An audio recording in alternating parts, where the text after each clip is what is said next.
I knew something was wrong long before my father opened his mouth. The tension at that dinner table felt different, heavier than the usual family disagreements. Then he casually delivered a sentence that changed everything. He said I could either move into the guest room or move out of the house entirely. The way he said it was almost worse than the ultimatum itself. There was no anger in his voice, no hesitation, just the calm certainty of someone announcing a decision that had already been made. For a moment, I simply stared at him. We were sitting in the same dining room where I had spent most of my childhood. It was where I had done homework after school, celebrated birthdays, and listened to family stories during holidays.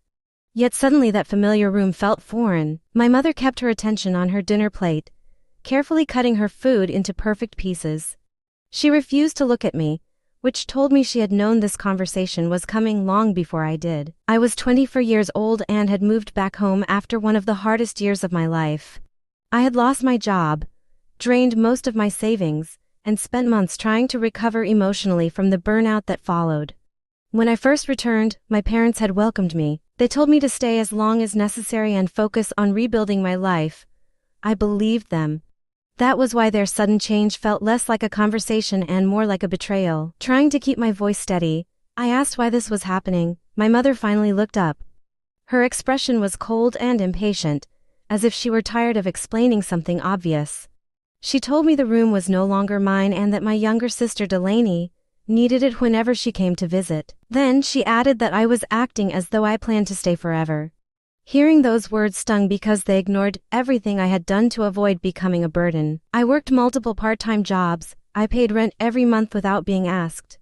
I bought my own groceries, cleaned up after myself, and spent most of my time either working or searching for better opportunities. I had gone out of my way to make my presence as invisible as possible. None of it seemed to matter. My father leaned back in his chair and explained that grown adults should not be living with their parents. The statement felt strangely ironic considering they had invited me to stay. As the conversation continued, I realized something painful. This decision had not been made recently. They had likely discussed it for weeks, maybe even months. Dinner was simply the moment they chose to inform me. The guest room was not really an offer, it was a message. It was their way of telling me that I no longer belonged in the space I once called home. By the time I walked upstairs that night, I already knew what my decision would be. My bedroom looked almost identical to the way it had years earlier, but it no longer felt like mine. Empty spots on the walls marked where photographs had once hung. The furniture seemed temporary, even the air felt unfamiliar. I spent hours staring at the ceiling while the house settled around me with quiet creaks and distant noises. Somewhere during that sleepless night, I stopped debating. I realized I would rather struggle on my own than remain somewhere I was merely tolerated. The next morning, I followed my usual routine. I made coffee, cleaned the kitchen counters, and prepared breakfast before anyone else woke up. When my mother entered the room, she immediately asked whether I had thought about the guest room. She sounded confident that I would eventually accept their terms. Instead, I calmly told her that I had decided to move out completely.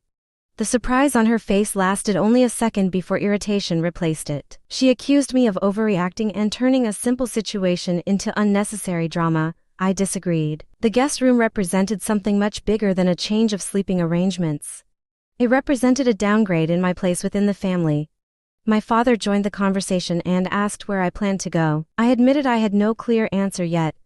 Their shared glance told me they expected failure. They seemed convinced I would eventually return and accept whatever conditions they offered. Over the following days, I packed everything I owned. Clothes disappeared into boxes, books filled large storage bins. Electronics, personal items, and years of memories slowly vanished from the room. What hurt most was noticing that Delaney's belongings had already started appearing throughout the space. Shelves displayed her awards and decorations. Drawers held her extra things. Nobody suggested making room for me. It was obvious that my replacement had already been planned before I ever learned about it. 3 days later, I loaded the final box into my car. My father stood on the front porch with his arms folded while watching silently. My mother never came outside. There was no goodbye, no hug, and no emotional farewell. As I drove away, I expected sadness to overwhelm me. Instead, I felt something unexpected. Relief. By the time I reached the first traffic light, a weight I had carried for years seemed noticeably lighter.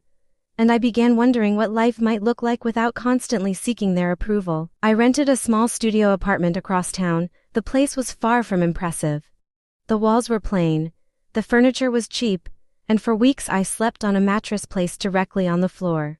Yet every evening when I returned home, I felt peace instead of tension. Nobody monitored my choices. Nobody treated my existence like an inconvenience. For the first time in years, I felt completely comfortable in my own space, and that feeling became more valuable than any luxury. Months passed, and my parents continued contacting me occasionally. At first the conversations were superficial. They asked about work, the weather, and everyday life. Then strange questions started appearing. My mother called looking for important paperwork she could not locate. My father needed help understanding household bills and online accounts. Soon there were questions about internet passwords, appliance settings, and financial records. After enough calls, a realization slowly formed. They were not struggling because I left. They were struggling because they had depended on me more than they ever admitted. One Sunday afternoon, my mother invited me to dinner and mentioned that I could stay in my old room if I wanted. The wording caught my attention immediately. Suddenly it was my old room again. Not long ago, it had belonged to someone else. I politely declined the invitation. By then, my life had changed. I had a stable job, meaningful friendships, and a routine that brought genuine happiness.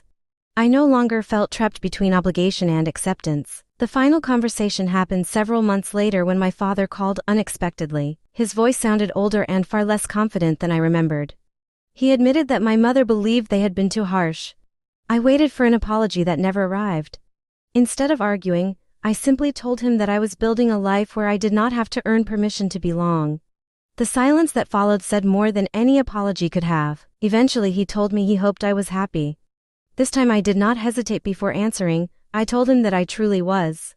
After ending the call, I sat quietly in my apartment and reflected on everything that had happened. Leaving that house had felt terrifying in the beginning, but it taught me one of the most important lessons of my life. Sometimes the people who should make you feel at home are the very people who teach you how to build one for yourself.